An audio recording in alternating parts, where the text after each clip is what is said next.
Welcome back to part two of Oilers TV playoffs presented by Sport Check. Chris Wescott alongside Reid Wilkins to break down the Sharks now. Reid, you might disagree with me, but I think it was almost better that if the Oilers were going to lose the way they did last time they were in San Jose, it's better to do it in Game 4, come back, have the home game, than it would have been to lose maybe, say, in overtime and not learn those lessons. Now the Sharks have lost in overtime, and they've got to go back to their home building and win two. Well, that's the big debate, right, is how much of one game carries over to the next. Most teams will tell you momentum doesn't carry over from game to game, and maybe it was better for the Oilers just to get skunked rather than have a heartbreaker that they felt slipped away in Game 4, like happened to San Jose. I think from a Sharks point of view, they were clearly a little too passive in the third period. Now, they were less than 3 minutes away from closing it out, but they didn't generate a lot of offense, and then they didn't really do anything in overtime. It was all Oilers. But I think if you're San Jose going back for this game, you look at the way your goaltender played in Game 5, and if I were the Sharks, I'd be thinking, man, our goalie stood on his head to give us a chance to win that game because Martin Jones was excellent.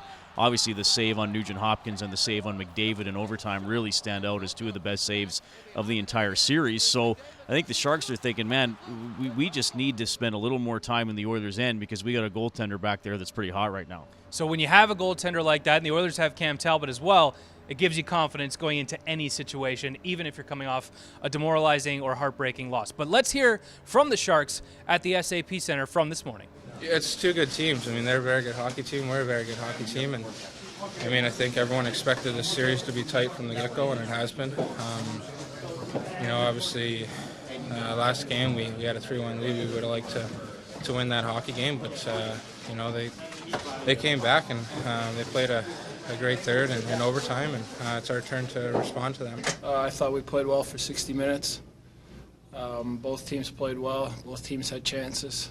So we'll feed off of the 60 minutes that we played well. I think that's just the way that the game goes at times. You're going to be, playing from behind and playing in your own end, and it's how you handle those, how you handle that adversity, and, who plays the best for the longer extended period of time will, most likely have the best outcome. So for us to have that full game at home will be good. No, it's different. There's no doubt. There's no hiding from that. You lose, you go home. But we've been here before. This is a team that played 25, 26 playoff games last year. I think we had at least 2 or 3 elimination games. So we've been here before. We know how to handle it, and I think we're confident we're going to show up with a real good game here tonight. That last clip there was head coach Peter DeBoer. He talked about the experience of this club. They've been there before.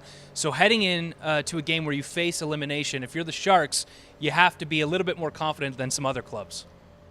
The Sharks are an interesting team because last year they got to the Stanley Cup final. Finally, after having several excellent or very good regular seasons before that, a couple of times in the Western Conference final, and then other years where a lot of people felt they should have been able to advance further, but they lost it in the first or second round.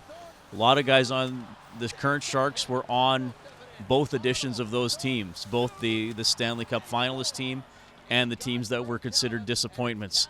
So, yes, they do have a lot of experience playing in big games. They do have a lot of experience playing in elimination games. Last year they got through a Game 7 against Nashville to keep going in the playoffs.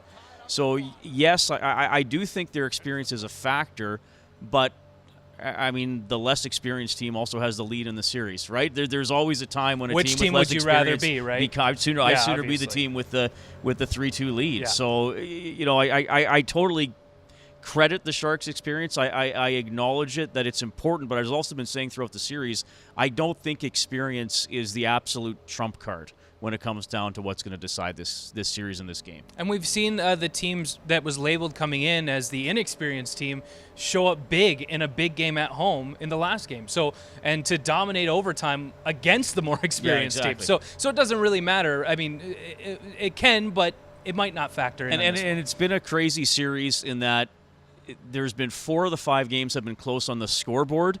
Really, only one game has been close in terms of tight for 60 minutes and in sort of an even number of chances, and that was the Oilers' 1-0 win in Game 3. They have sort of taken turns really dominating each other or having a wide edge in shots and territory. So that's been kind of unusual how it's played out to this point, even though they're only a game apart. So, but I would expect this game to be a lot more like Game 3 than any other game in the series. When we might see tonight, possibly both teams at their best then, because they've been flip-flopping like you said. Yeah. But would you expect that tonight? This is like an elimination game for the Sharks, and it's their first chance, the Oilers, to clinch it. Would you expect that maybe tonight is that first game? I think so. I think it will be like that. I don't think there's going to be a lot of chances to go around. The Oilers quickly learned the lesson from Game 4, and the Sharks are feeling the effects of hardly having the puck for the final 38 minutes of the last They're game. going to come out fast, so that doesn't happen again. I don't think there's going to be a lot of room out there, and I don't think there'll be a lot of scoring chances. Well, Reid, how can fans listen to you tonight? On 6:30, Ched, we'll have the face-off show at 6. Rob Brown and I will have Overtime Open Line right after the game. All right, thanks a lot for joining us, Reid.